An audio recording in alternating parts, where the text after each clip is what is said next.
Lo que se hace es producir la mayor cantidad de folículos posibles. ¿Este procedimiento es doloroso? ¿Cuánto dura? El lapso que se utiliza o en el que normalmente está indicada una hiperestimulación ovárica son aproximadamente... ¿Cómo garantizamos esta selección? Llevar a cabo técnicas de alta complejidad. Los ovocitos que se extraen después de la aspiración folicular, una clasificación morfológica, es decir, también hacemos una extraordinaria selección del factor masculino, esto es de los espermatozoides. Es como ustedes clasifican estos embriones. En el laboratorio no modificamos ese embrión que tiene menos cromosomas o que tiene más cromosomas, no va a implantar, es decir... ¿En qué caso se recomienda este diagnóstico? Si hay cromosomas extras o hay cromosomas que faltan o faltantes, eso también es un diagnóstico para la pareja. Y vamos un poco a los temas de los mitos y realidades sobre la fertilización in vitro. ¿Es cierto que solo funciona para mujeres mayores? No necesariamente una mujer, es decir, no necesariamente una técnica de alta complejidad como lo es la FIB o el ICSI o este conjunto de técnicas de alta complejidad, pues deriva o derivó, espero que no derive más en estos embarazos múltiples. Es decir, pues mira, tuviste pérdidas recurrentes a lo mejor, y aquí está la explicación, ¿no?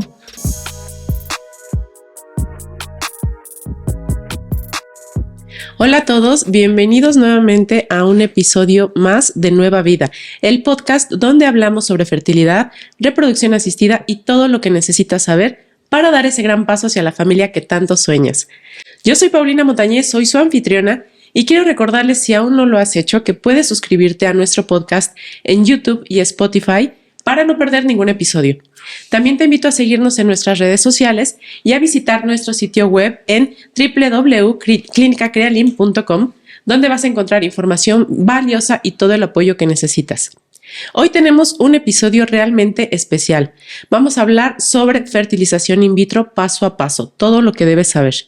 Para ello nos acompaña Héctor Hernández Zapata. Él es embriólogo certificado por el Instituto Valenciano de Infertilidad de Valencia, España, y es director del Laboratorio de Fecundación In Vitro de Crealin, Clínica de Fertilidad. Él nos va a guiar paso a paso por este proceso y va a resolver todas nuestras dudas. Héctor, ¿cómo estás? Es un gusto tenerte nuevamente con nosotros para poder platicar a fondo de estos temas. ¿Qué tal, Paulina? ¿Cómo estás? ¿Cómo están todos? Espero que estén muy bien. Gracias por la invitación. Bien, pues vamos a comenzar. Héctor, vamos a comenzar desde lo básico. ¿Puedes darnos una explicación clara y breve de este concepto de fertilización in vitro y cuándo se recomienda? Bueno, la fertilización in vitro abarca distintas técnicas, como su nombre lo indica, que se llevan a cabo fuera del cuerpo de la mujer. Esto es, utilizamos un laboratorio con técnicas de alta complejidad. ¿Y cuándo se recomienda? Pues se recomienda cuando algunas técnicas de baja complejidad no han dado el resultado que se espera. Muy bien, vamos a ahondar un poquito en qué es, cómo se realiza y por qué sería importante. ¿Qué sucede durante la etapa en la que se preparan los ovarios para la aspiración de los óvulos? Bueno, lo que sucede es que el médico especialista toma control, por llamarlo de alguna forma, y esto es importante aclararlo, toma el control de las hormonas que produce la paciente a nivel ovárico, es decir, o con efecto en los ovarios. Es decir, se produce una hiperestimulación, es decir, con la ayuda de algunos fármacos justamente con función hormonal, lo que se hace es producir la mayor cantidad de folículos posibles. Dentro de esos folículos están los ovocitos que nosotros vamos a utilizar en el laboratorio justo para llevar a cabo técnicas de alta complejidad. De acuerdo, ¿este procedimiento es doloroso? ¿Cuánto dura? ¿Podemos saber cómo se garantiza que se seleccionan los mejores óvulos y espermatozoides? Esa es una muy buena pregunta, Paulina, y estoy seguro que representa la pregunta que tienen muchísimos pacientes.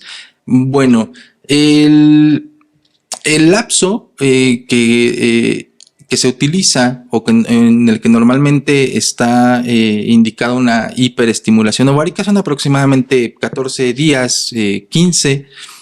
La aspiración, la técnica de la aspiración folicular después de una hiperestimulación es un procedimiento que se lleva a cabo en quirófano y su lapso de duración es de aproximadamente 30 minutos. Si es doloroso, bueno, obviamente debe tener las molestias propias de una aspiración que se lleva a cabo, y quiero decirlo y es muy importante, con absolutamente todos los cuidados. Es una punción guiada por un ultrasonido transvaginal que puede resultar con molestias que las pacientes nos refieren. Pues por supuesto que debe haber por ahí alguna incomodidad, pero repito, el equipo de profesionales está totalmente capacitado para que esas molestias sean mínimas. Y en cuanto a la fertilización en laboratorio que te preguntaba, ¿cómo garantizamos esta selección? Esa es también una muy buena pregunta, Paulina. Ya que nosotros obtenemos en el laboratorio los ovocitos que se extraen después de la aspiración folicular, en el laboratorio llevamos a cabo una clasificación morfológica, es decir, cada uno de los ovocitos que se obtienen de una paciente, eso hablando en el factor femenino, ahorita iremos al factor masculino. Ya después de que obtenemos los ovocitos, vamos denudándolos uno a uno, es decir, vamos quitando todas las impurezas que puedan tener alrededor y vamos a clasificarlos morfológicamente. Esto es, todos los ovocitos, lo que nosotros hacemos es darles una calificación, si es que se me permite la expresión, y eso nos va a dar a nosotros una pauta para poder proyectar si ese ovocito eventualmente puede ser fecundado o no. Entonces aquí pasamos a la parte del cultivo de los embriones. Este desarrollo y selección del embrión adecuado, ¿cómo es? Ok, también se lleva a cabo la clasificación embrionaria por morfología. Nosotros tenemos o basamos nuestra calificación o la calificación que otorgamos a los embriones ya en cultivo en el laboratorio, basados en distinta bibliografía. Esto es, nosotros nos regimos, si me permiten la expresión, nosotros nos regimos por clasificaciones que están ya dadas y que están, por supuesto, estandarizadas. ¿Y qué pasa? Que cuando nosotros clasificamos embriones de acuerdo a estos parámetros, nosotros tenemos la oportunidad de seleccionar mejor los embriones que a la postre van a ser transferidos. Obviamente, te decía hace un momento, a la par de la clasificación de los ovocitos, que corresponde al factor femenino, también hacemos una extraordinaria selección del factor masculino, esto es de los espermatozoides. Entonces esto es como de acuerdo a las características de las células, es como ustedes clasifican estos embriones. Así es, para ponerlo de forma más coloquial. Más coloquial, claro, por supuesto, y que todos podamos entender, es, nosotros tenemos un ovocito que ya fue clasificado, es decir, sabemos que es maduro, sabemos que está listo para ser fertilizado por la técnica que nosotros en el laboratorio consideremos la correcta, y por el lado del factor masculino tenemos los espermatozoides. Obviamente los espermatozoides normalmente son muchos más, ¿no? Es decir, tenemos... En cantidad. Así es, tenemos mucha más cantidad, pero también en el laboratorio de Keralin, lo cual me encanta, es que tenemos muchas técnicas mediante las cuales podemos seleccionar el mejor espermatozoide para el mejor ovocito.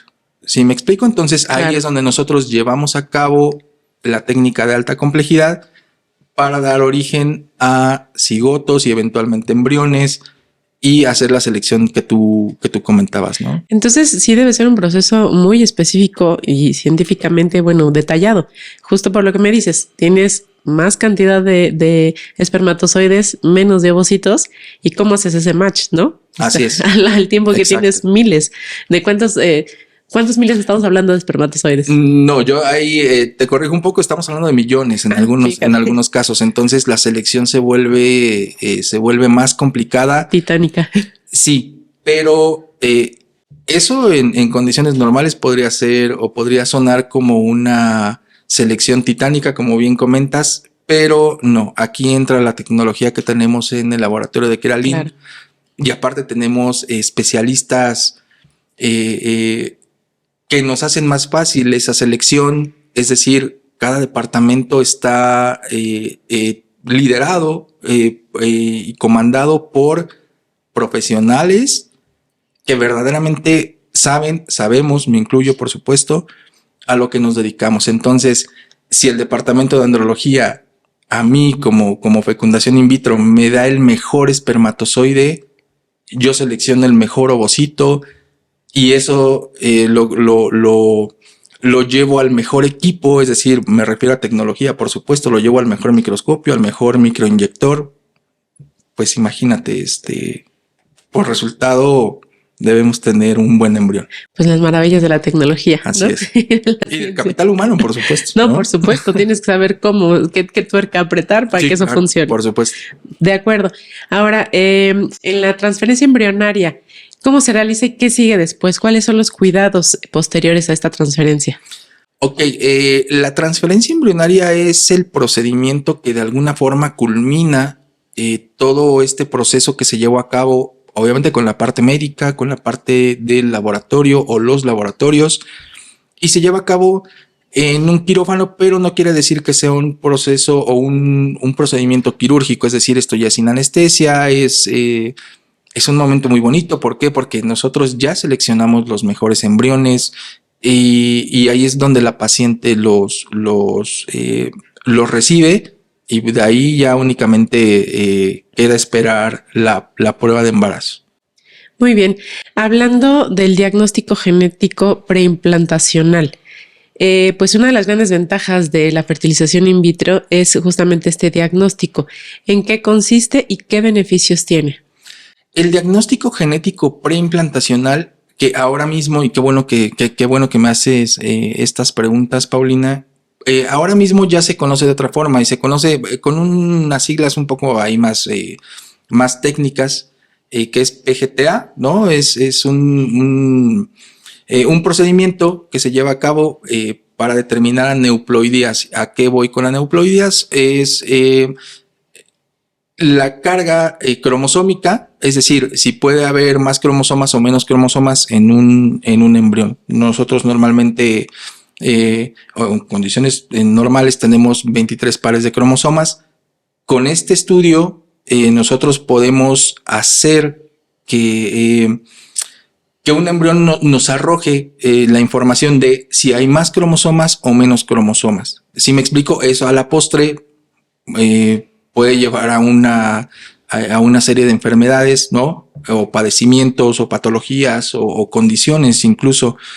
Y esto lo logramos a partir de tomar algunas células de un embrión que se encuentra en el día 5 de estadio. Y pues sí, eso es una herramienta que se ha utilizado mucho y a nosotros nos ha dado muy buen resultado. ¿Qué mencionaste estadio? ¿Qué es el día 5 de estadio? El día 5 de estadio es el día 5 de cultivo, es decir, vuelvo un poco al principio, cuando tenemos un ovocito y tenemos un espermatozoide, llevamos a cabo la fecundación y lo vigilamos en el laboratorio. Ajá. De acuerdo. Día a día nosotros vamos evaluando qué características tiene y tal. En el día 5 el embrión debe tener ciertas características, ya debe tener muchas células, debe tener una diferenciación celular. ¿Y a qué me refiero con esto? Un embrión en el día 5 de estadio, ¿no?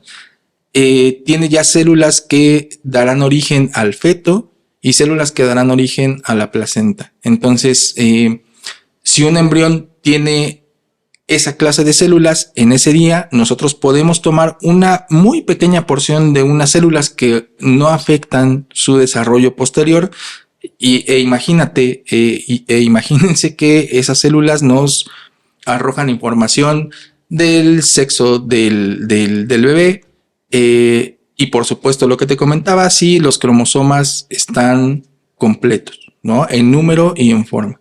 Eso me lleva a otra pregunta. Bueno, justo mencionabas, ¿no? Que esto nos ayuda a prevenir enfermedades hereditarias y pues, se puede mejorar la tasa del éxito del embarazo, que se pueda detectar también anomalías cromosómicas. ¿Qué pasa cuando encuentran menos cromosomas y cuando encuentran más? Bueno, esto se trata de una selección. En el laboratorio no modificamos. Es decir, si tenemos el diagnóstico de que un embrión tiene menos cromosomas, nosotros, sí, claro, vaya, no sé si ponerlo así, es decir, ese embrión que tiene menos cromosomas o que tiene más cromosomas, no va a implantar. Es decir, si no se le hubiera hecho ese análisis, a lo mejor se transfiere, ¿no? Porque era un embrión morfológicamente viable y se transfiere. Pero ¿qué pasa con la mayoría de estos embriones, Paulina? Que no implantan. Normalmente una pérdida, una ganancia cromosómica se reflejan, no en todos los casos, obviamente. Por ejemplo, en el síndrome de Down, ¿no? Que hay cromosomas extras, pero sí, es decir, se lleva a término el embarazo, ¿no? O sea, son personas que tienen un desarrollo de vida y no precisamente se quedan sin implantación, ¿no? Pero normalmente ese tipo de embriones no implantan. Entonces, ¿qué tenemos aquí, Paulina? Que tenemos, si hay cromosomas extras o hay cromosomas que faltan o faltantes, eso también es un diagnóstico para la pareja. Es decir, pues mira, tuviste pérdidas recurrentes a lo mejor, y aquí está la explicación, ¿no? Pero dentro de una corte, por corte me refiero a cierto número de embriones que nosotros tenemos.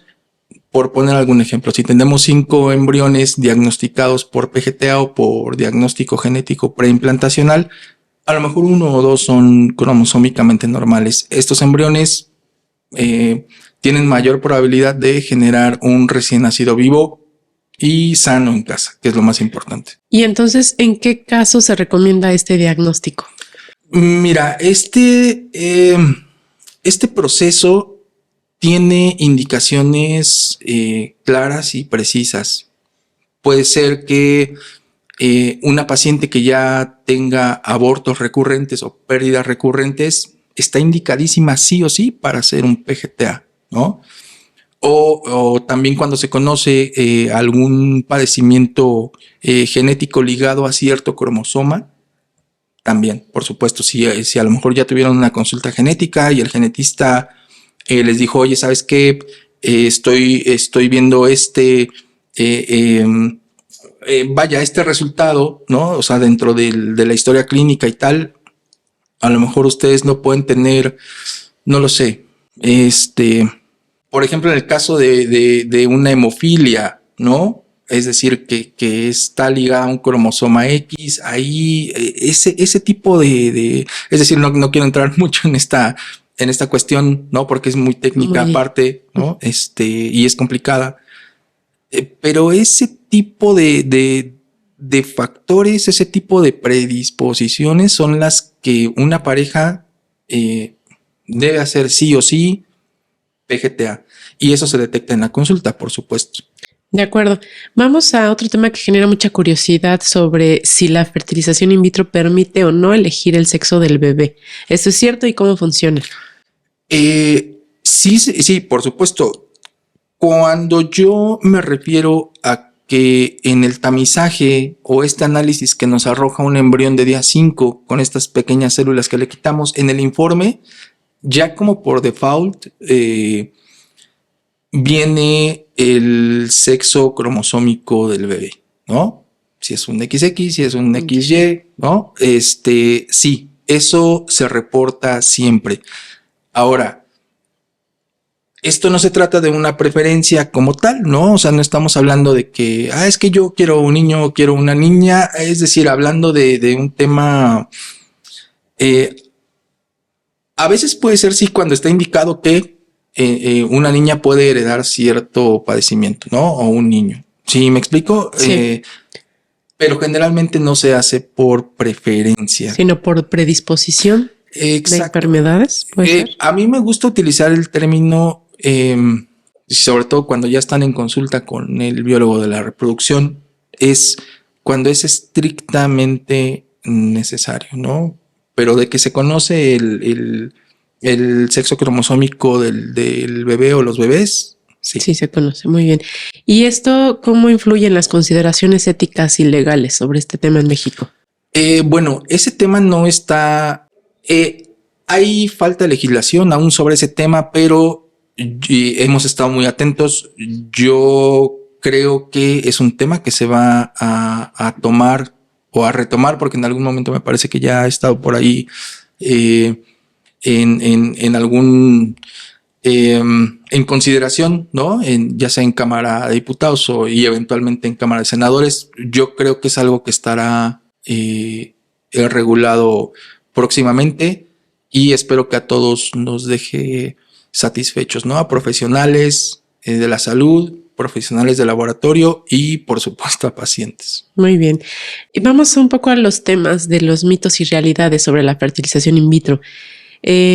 Por ejemplo, ¿es cierto que solo funciona para mujeres mayores o que es un proceso doloroso? ¿Qué nos puedes decir al respecto, Héctor? Bueno, para mujeres mayores habrá que definir mujeres mayores porque, a ver, les pongo el ejemplo, una mujer de 36, 37 años es una mujer sumamente joven, pero reproductivamente, desafortunadamente no es lo mismo, ¿no? Hay un decremento en la capacidad de reproducción, incluso a esa temprana edad, porque repito, es una mujer muy joven. Entonces, no necesariamente una mujer, es decir, no necesariamente una técnica de alta complejidad como lo es la FIP o el ICSI o este conjunto de técnicas de alta complejidad, no necesariamente están, o su diana es una mujer añosa, como se dice en cuestión médica y de laboratorio. No, hay mujeres jóvenes, mucho más jóvenes, que desafortunadamente tienen o baja respuesta, endometriosis, y eso merma la capacidad de reproducción. Entonces, si yo pudiera responder esta pregunta, te diría, no está destinado únicamente a mujeres mayores como lo comentas. Y bueno, por ejemplo, aquí podemos mencionar algo de las tasas de éxito, pues una edad óptima, si es que la hay, o la accesibilidad del tratamiento en México. Como ya es, obviamente todos sabemos que hay ya muchas clínicas que se dedican o nos dedicamos a esto, se ha hecho, creo que más accesible. No sé si más accesible en cuestión económica, pero al menos más accesible en cuestión de que en México hay muchas opciones, ¿no? En lo que a Crealin respecta y a lo que estoy aquí representando, podría decirte, Paulina, y podría decirle a quien nos esté viendo y escuchando, que somos una de las mejores opciones hoy para llevar a cabo tratamientos de alta complejidad en México. Eso es muy bueno saberlo, sobre todo para nuestros espectadores que puedan acudir con nosotros a resolver dudas y a iniciar el tratamiento si es que lo requieren, ¿no? Con consultas médicas previas. Y una última, ¿es cierto que a través de la FIF van a tener un embarazo múltiple? Esa pregunta la hemos escuchado muchísimo, ¿no? Me imagino que tú misma la has escuchado. Así es. Muchas veces. No, ese es un mito. Realmente las transferencias están programadas y es decir, el médico y el laboratorio e incluso los pacientes obviamente saben cuántos embriones se transfieren, ¿no? Yo te diré algo que me encanta, particularmente de Crealin, y es que nosotros tenemos afortunadamente tan buen equipo, y hablo de equipo humano y equipo tecnológico, tenemos tan buen equipo que la calidad morfológica de los embriones que obtenemos nos permite hacer transferencias de 1 o 2 embriones. Realmente lo que estamos llevando a cabo, no necesitamos transferir más embriones para tener éxito. No. Ahora transferimos calidad y en un número reducido y tenemos buenas tasas de éxito. Y entonces, bueno, lo pregunto porque lo he visto y lo he escuchado. Cuando parejas mencionan es que hicimos fertilización in vitro y son 3 niños, ahí implantaron forzosamente 3 embriones. Sí, claro. O sea, no pudo haber sido de otra forma, pero esto a manera personal, Paulina, yo quisiera decirte a ti y decirle a quien nos ve y nos escucha. No sé si ha notado que ya cada vez se escucha menos y se ve menos. Antes en las noticias era una mujer tuvo 8 Sí. niños, ¿no? Eso ya sea que por supuesto creo yo que fue producto de reproducción asistida de otra forma, no me lo explico. Se va viendo menos. ¿Por qué? Porque hay más control. Hay mucho más control y repito, en lo que respecta a Crealin, nosotros no, obviamente no acompañamos ese pensar de embarazos múltiples que a veces ponen en riesgo, y por múltiples me refiero a más de 3, ¿no? 3 o tal, que ponen en riesgo no solamente a los bebés, sino ponen en riesgo a la paciente. No, Crealin tiene absolutamente todo controlado, desde la consulta con el especialista hasta el manejo de gametos en el laboratorio, es decir, espermatozoides y ovocitos. Todo está perfectamente controlado para saber al final cuántos embriones transferimos y qué tipo de embriones transferimos, que repito, es 1 o 2, de acuerdo a la capacidad que también tenga y haya evaluado el biólogo de la reproducción o la bióloga de la reproducción en la consulta con la paciente. Héctor, nos mencionabas que, bueno, antes sí era muy visto que hasta salían en las noticias, ¿no? De 8 bebés Claro. en embarazo. ¿Por qué sucedía esto? Sucedía, obviamente te lo contesto desde mi perspectiva y de lo que yo creo que haya podido pasar, porque obviamente yo no estaba ahí cuando eso sucedía, pero yo creo que se resume a una falta de control. Es decir, a la administración indiscriminada de medicamentos, estos medicamentos que te comentaba al principio del podcast, a lo mejor eran administrados y se hacía una superproducción de ovocitos, ¿no? Es decir, de folículos en el ovario. Y obviamente esto pues deriva o derivó, espero que no derive más en estos embarazos múltiples y también en falta de control, no solo en las técnicas de reproducción asistida, sino también creo yo, en la falta de criterio de, no sé si la parte profesional, en consenso con el paciente, no sé, una locura que obviamente en estos tiempos no debe suceder. No debe suceder, no creo que suceda, no espero que suceda porque no es algo sano, ¿no? Algo sano. No, y sin duda todo el avance tecnológico de lo que haces mención, pues debe ayudar a que esto justamente no ocurra, ¿no? No solo que no ocurra, Paulina, sino que ahora mismo ya quiero retomar un poco lo que te decía de Crealin, ¿no? Te pongo el ejemplo de una pareja que llega a consulta con la bióloga de la reproducción o el biólogo de la reproducción, cualquiera que sea el caso. El antecedente o el expediente que se arma para esa pareja por parte de este profesional es tan dedicado y tan extenso que desde ahí se van minimizando ya, si es que en algún momento fueron proclives a algún error de, no sé, de medicación o tal, no. En Crealin, desde que una pareja cruza la puerta y se sienta en el consultorio, repito, con la bióloga de la reproducción o el biólogo de la reproducción, ya están orientando su tratamiento a la medida justa del fármaco hormonal, a la medida justa de cualquier Sí, de cualquier medicamento que necesite la paciente. Entonces, obviamente eso minimiza una hiperestimulación así descontrolada, o por llamarlo de alguna forma. Pues esta es justamente la importancia de que podemos buscar clínicas con profesionales certificados y de confianza. Por favor, acérquense a la clínica Crealin si tienen dudas, si quieren realizar algún procedimiento, porque esto es muy importante, ¿no? Pues vamos a hacer un cierre, Héctor. Entonces, claro. Héctor, ¿cómo pueden las personas que nos escuchan acercarse a Crealin para resolver dudas o agendar una consulta? Sí, por supuesto, Paulina. Pueden acceder a las redes sociales de Clínica Crealin, así como se escucha y como seguramente están viendo en pantalla. Y bueno, cabe mencionar que la atención es, aparte de una muy buena atención al paciente, una muy buena atención personalizada, cabe mencionar que también es una atención de la cual ustedes no se van a arrepentir, porque se conjuga toda la cuestión humana.